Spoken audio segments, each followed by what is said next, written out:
Good afternoon, and welcome to Echo-Born Disciples.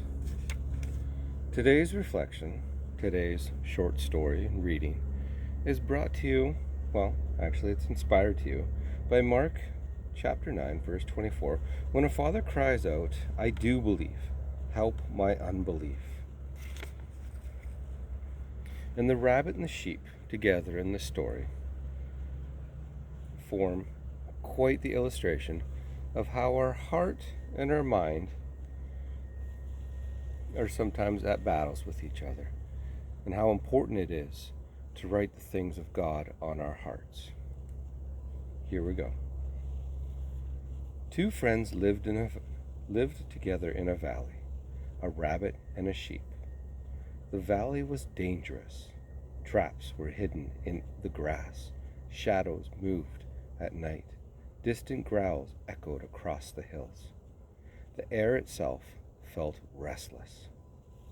The rabbit was known as the wise one. He was quick, sharp, and alert. He could detect danger before it arrived. He knew where snares were most likely set. He survived by moment, darting here, darting there, double backing here, double backing there, always calculating. The sheep was different. She was softer, slower, easily frightened. The sheep did not know the valley as well as the rabbit did, so she just followed him.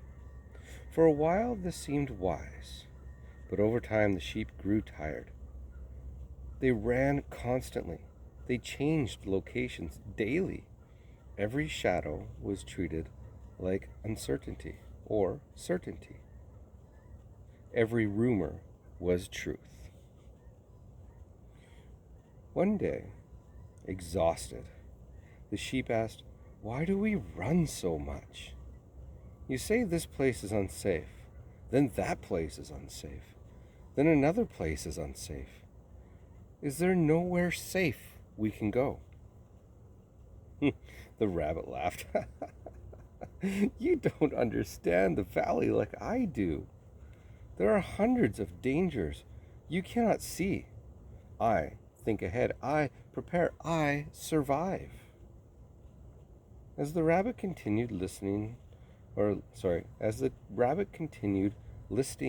threats, strategies, and theories, the sheep tilted her head. There was something else, something very faint, a sound. Not a warning, not a growl, not franticness, but a song. It was soft, steady, and calming. "Shh, shh, shh, shh, shh," the sheep whispered. "Do you hear that?" "Yes," the rabbit said quickly. "But it isn't real. No one sings in the valley like this." The sheep stood still. The song did not remove the danger. It did not silence the shadows. But it brought a peace that invited being rescued. "I'm going towards that voice," the sheep said. The rabbit protested. "It's a trap. It's fantasy. This valley only has hunters." But as they moved towards the meadow they had never entered, the enemy emerged behind them, fast and furious. The rabbit panicked, leaping in 10 directions at once. We must go back. Change is dangerous."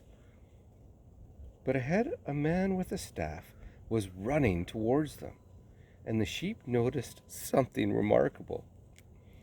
The man was moving faster than the enemy, and when his eyes turned towards the enemy, they were fierce.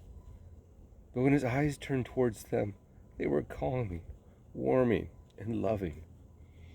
"Rabbit," the sheep said quietly, "the singer is the shepherd." In one final, desperate leap, the rabbit jumped behind the man, and the sheep pressed close, very close. The staff struck.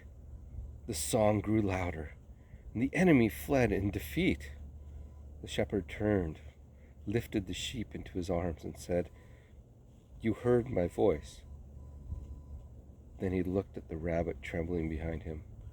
"And now, sheep, you will learn my voice, and you will teach the rabbit, and you will teach him how to listen."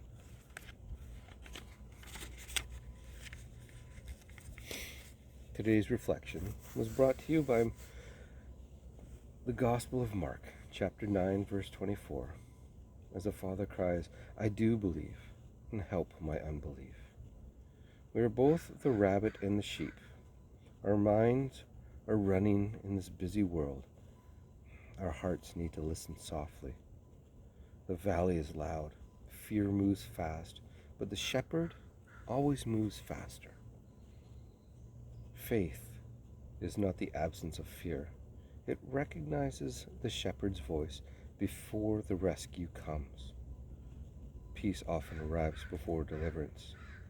And when the heart learns to listen, truly listens, and places the things of God on its heart, the mind can learn to rest. May your life echo Jesus, so the broken and the poor can hear his love.